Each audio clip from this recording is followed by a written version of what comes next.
लारोचे link room में बदल गया है, तो क्या कहना चाहिए इस ब्यूटीफुल रेस्टोरेंट के बारे में? It's a beautiful place, it's a very very lovely place. और ये जगह जो है मुझे लगता है कि आई थिंक लिंकिंग रोड के आसपास सबसे बेस्ट जगह है।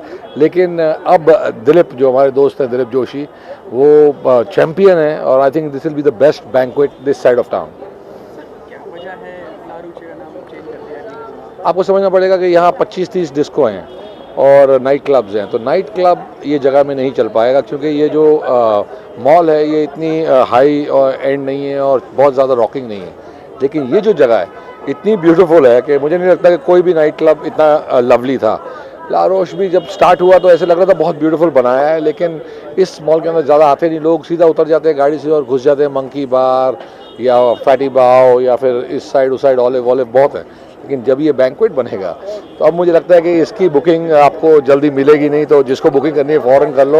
ये लोगों का खाना इतना टेस्टी है कि ऐसा लग रहा है मैं खाते ही जाऊँ, और आपने भी टेस्ट किया होगा। आप पर्सनली क्या पसंद करते हैं, कैसे रेस्टोरेंट्स पसंद करते हैं, क्या आपका फेवरेट रहा है, कौन सा पब या डिस्को बार, क्या कहाँ जाना पसंद करते हैं? हमें हर चीज़ पसंद है। अभी हमारा डिस्को वाले ज़्यादा उम्र अभी नहीं रही, ज़्यादा नहीं जाते, बच्चों का टाइम है वो करने के लिए। लेकिन हमारे टाइम पे डिस्को 7 बजे तक सुबह खुले होते थे। ये जो दिलीप है जो यहाँ जिसने हमें बुलाया है वो बहुत सारे टाइम नाइट क्लब्स में हमारे साथ रहा है और बहुत पुरानी दोस्ती हमारी। और अकबर सामी वो हमारी जान है और वो आज यहाँ गाने बजाएंगे तो वी लव हिम। और बस पावर कपल के लिए थोड़ी और पावर ले लें, ताकि पावर कपल का फाइनल आ रहा है, जीतना है, जान लड़ानी है, कोशिश करनी है। आप नाइट कितने नाइट लवर्स हैं, मतलब कितना ज़्यादा आउट रात को आई करना पसंद आई थिंक मुझे मैं और मेरी बीवी जो है हमें बहुत पसंद था, पहले हम बहुत जाते थे। कल मैं बहुत दिनों के बाद चाइना हाउस गया था, तो इट वाज लाइक कि यादें इतनी उसके साथ जुड़ी है, लग रहा था अरे बाप रे हमने यहाँ कितने मज़े किए। तो आई थिंक नाइट लाइफ जो है वो एक उम्र होती है, उसमें आपको ज़रूर इन्जॉय करनी चाहिए। एंड मैं रिक्वेस्ट करूँगा कि जो पॉलिटिशियंस हैं और जो पुलिस है कि जो बच्चे हैं जब उनका टाइम आता है तो I think they should let their hair down, they should be allowed. And हमारे टाइम पे 7 बजे सुबह तक नाइट क्लब्स खुले होते थे मुंबई में, कभी भी कोई बंद नहीं होता था। ये 12 बजे से पुलिस आ रही है, 1 बजे जा रही है, पैसे ले रहे हैं, छोड़ रहे हैं, पकड़ रहे हैं, ये सब बकवास नहीं था। कोई लाइसेंस जो है आपको पीने के लिए लाइसेंस, पता नहीं क्या क्या चीज़ें हैं। आई थिंक ये सब ओल्ड आउटडेटेड चीज़ें बंद होनी चाहिए। नाइट लाइफ को इनकरेज करना चाहिए। मुझे नहीं लगता कोई अंडर वर्ल्ड या किसी को ये फ़र्क पड़ता है कि रात को डिस्को में कोई लोग घूम रहे हैं या कोई शादी से आ रहे हैं। I don't think it make sense. जब यंग लोग होते हैं उनको इन्जॉय करना अलाउड है एब्सोल्युटली। 2-3 बजे तक आई थिंक चीज़ें खुली होनी चाहिए। 1:30 बजे इज़ टू अर्ली, क्योंकि मुंबई में लोग 11 बजे तक तो निकलते हैं घर से, तो इतनी ट्रैफिक है, या तो ट्रैफिक ठीक कर दो जो 5 मिनट में पहुंच जाए। 1 घंटा लग जाता है किधर जाने के लिए। आई थिंक 3 बजे तक लाइसेंस होना चाहिए सबके पास। जैसा कि आपने फ्रीडम की बात की, आप अपने बच्चों को कितनी फ्रीडम देते हैं? देखिए मेरे बच्चे जो हैं हमारे डैड ने हमें समझाया है कि जो बच्चों को करना है वो उन्हें करना अलाउड है, और मैं भी ऐसे ही करता हूँ कि जो मेरे बच्चे चाहते हैं वो अलाउड है। मेरा बेटा जो है वो फारा ज़्यादा उसे फ्रीडम नहीं देना चाहती, वो ज़्यादा उसको अच्छी तरह एक कुछ मेहनत करवाना चाहती है, तो ठीक है। लेकिन मैं हमेशा उसको अलाउड है मेरी तरफ से, जब उसे बाहर जाना है मोस्ट वेलकम। अभी उसने अपना बर्थडे सेलिब्रेट किया ट्रिस्ट में, तो आई थिंक बच्चों को डिज़र्व करता है कि अभी once in a while day means on weekend जाएँ बाहर, बाकी पढ़ें। पढ़ाई सबसे ज़रूरी है।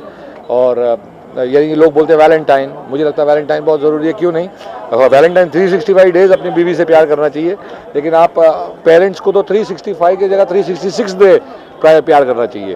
तो आई थिंक एक दिन बनाया है सेंट वैलेंटाइन डे, तो एन्जॉय इट। मैं सोच रहा हूँ अपनी बीवी को कुछ स्पेशल वैलेंटाइन करूँ। पावर कपल में तो हम लोग हैं ही, और उस पर सोनी टीवी पे लोग देख लेंगे कि कितने प्यार से हम वैलेंटाइन सेलिब्रेट कर रहे हैं। जो रिलेशन आपका और आपके बेटे का है, वही रिलेशन आपका और पिताजी का है? Absolutely absolutely. मैं मेरे डैड ने हमें समझाया था कि आपको जो ज़िंदगी में करना है आप करो, मैं आपके साथ हूँ। तो वही मैं अपने बेटे को समझा चुका हूँ कि जो आपको करना है आप करें, मैं आपके साथ हूँ। आदमी कुछ गलती भी करता है, गिरता है, पड़ता है, लेकिन माँ बाप हमेशा प्यार करते हैं अपने बच्चों को और उनके साथ रहते हैं। और मेरा बेटा आई थिंक बहुत स्वीट और बहुत अच्छा लड़का है। बेटी तो अमेजिंग, दोनों बहुत अच्छे बच्चे हैं। एंड आई थिंक सारे माँ बाप को अपने बच्चे सबसे बेस्ट लगते हैं, तो मुझे भी वही लगता है। मतलब जानना चाहेंगे कोई भी क्वालिटी जो आप चाहते थे आपके पिताजी से आपको मिली थी, वो मिल नहीं पाई थी, क्या है? हाँ, पिताजी से जो क्वालिटी, जो उनका पेशेंस है ना, वो क्वालिटी अलग ही था। एंड इतने पीसफुल नेचर के थे, उनको कोई भी चीज़ की वांट नहीं थी। आपका पेशेंस नहीं? नहीं, मैं थोड़ा सा, यानी डीना और मैं पावर कपल में हैं, वो डीना मुझे बोलती है काश आप डैड के जैसे होते, तो हम कभी कोई टास्क में या टेस्ट में हारते ही नहीं।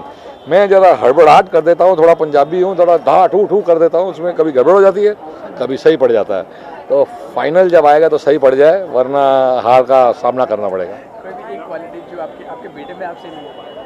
अब मेरे बेटे में मैं बस यही क्वालिटी चाहता हूँ कि जैसे मैं हूँ, चाहे दुनिया में कुछ भी हो जाए, हम लोग हंसते खेलते और लाइफ को पॉजिटिव तरीके से लेते हैं। मुझे लगता है कि जो भी होता है वो लिखा है, होनी है, और होनी जब होती है तो उसको आप अगले दिन मैं तो भूल जाता हूँ। जो भी हुआ है वो गया, और कई चीज़ें जो गलतियाँ हो जाती हैं या कुछ सबक सीखने हैं, वो आदमी को सीख लेना चाहिए और गलती वापस दोहरानी नहीं चाहिए।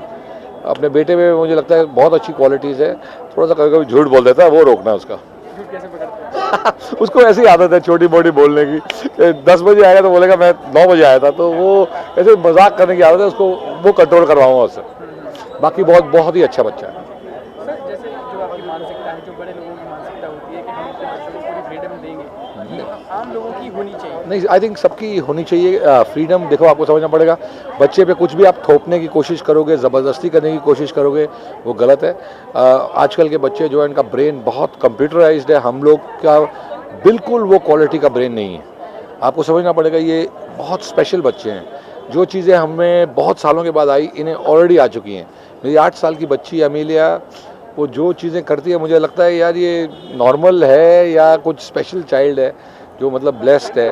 तो आजकल के बच्चे सारे ही ऐसे हैं। ब्लेस तो होंगी, जब आपके पिताजी ने रामायण किया तो ब्लेस तो होंगे। हाँ, मेरे पिताजी का नाम, खैर वो तो बात, बहुत किस्मत है हम लोग की कि हम लोग वहाँ पैदा हुए।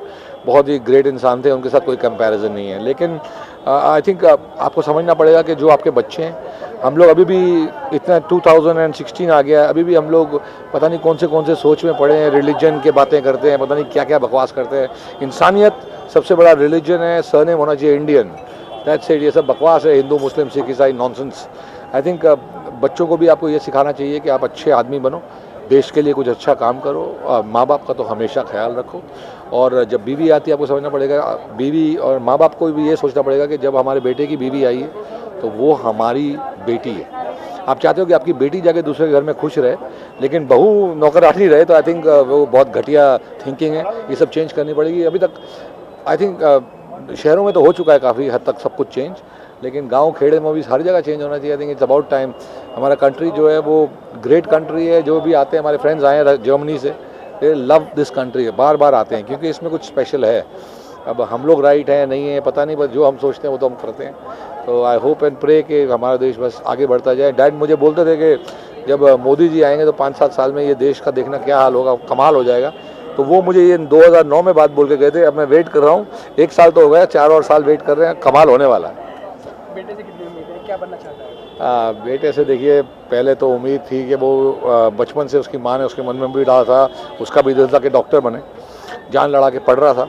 लेकिन ये जो फिल्मी कीड़ा है ना, ये खून, ये उसमें मेरा खून, फारा का खून, और वहाँ तब्बू भी है, यहाँ डैडी भी हैं, बहुत सारे फिल्मी खून के जो है ना, जो वो बोल ही चुका है। तो आई थिंक आप उसे बहुत जल्द 4-5 सालों में हीरो बनता हुआ देखेंगे। उम्मीद कर सकते हैं कि आप ही लॉन्च करेंगे उसको? देखिए, वो इतने हम लोग सारे कनेक्टेड हैं, तब्बू भी है, मैं भी हूँ, फारा भी है, तो जो भी उसके लिए सबसे बेस्ट होगा उस टाइम पे वही किया जाएगा। फिलहाल तो हम डैडी की एक फ़िल्म बनाना चाह रहे हैं, दारा सिंह, उसकी स्क्रिप्ट रेडी हो गई है, बस वो कैसे ना कैसे अभी स्टार्ट होने वाली है। क्या समझ नहीं आ रहा एग्जैक्टली हीरो और सब चीज़ें।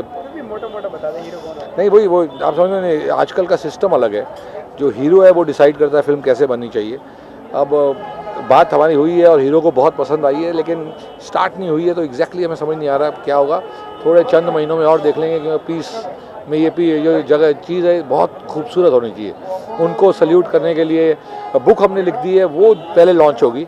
आई थिंक 2-4 महीने में इंग्लिश की बहुत बढ़िया बेहतरीन बुक दारा जी की लॉन्च होगी। पहले फिल्म आनी चाहिए, फिर बुक लॉन्च? फिल्म देखिए, फिल्म को टाइम लगेगा, और आपको समझना पड़ेगा कि जो इंग्लिश की बुक है वो हिंदी पंजाबी में बुक्स आई हैं, पर इंग्लिश की बुक हमारी ड्रीम थी, और बुक जो है वो एब्सोल्युटली रियल होगी, उसमें 100% रियलिटी होगी जो उनके साथ बीती है। पर फिल्म में थोड़ा 10-20% जैसे मिल्का था, उसमें फिक्शन सब कुछ आ जाता है, थोड़ा सा बढ़ावा चढ़ावा हो जाता है पिक्चर में, तो they want be the same thing.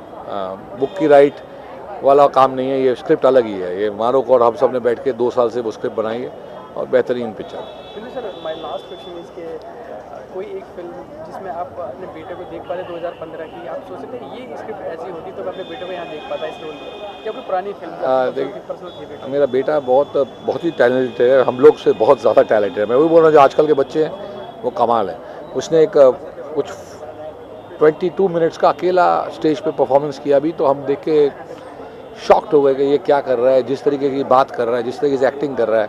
ये सब बहुत टैलेंटेड लोग हैं और ये जब फिल्म में आएगा तो मुझे लगता है कि कोई बहुत बेहतरीन फिल्म ही आएगी। ये लोग सोच समझ के, हम सारे माँ बाप सब मिल के डिसाइड करेंगे कौन सी फिल्म में आना चाहिए।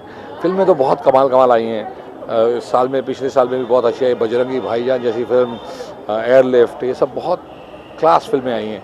लेकिन फतेह अब फर्स्ट पिक्चर में आ रहा होगा तो सोच समझ के लाना पड़ेगा उसको किस फिल्म में लाए। चलिए, wish you all the best. हम चाहेंगे Thank you. आपकी तरह और अपने दादाजी की तरह नाम कमाए और बहुत Thank आगे you. तक जाए। Thank you very कीमती समय दिया, बहुत बहुत धन्यवाद। Thanks, God bless.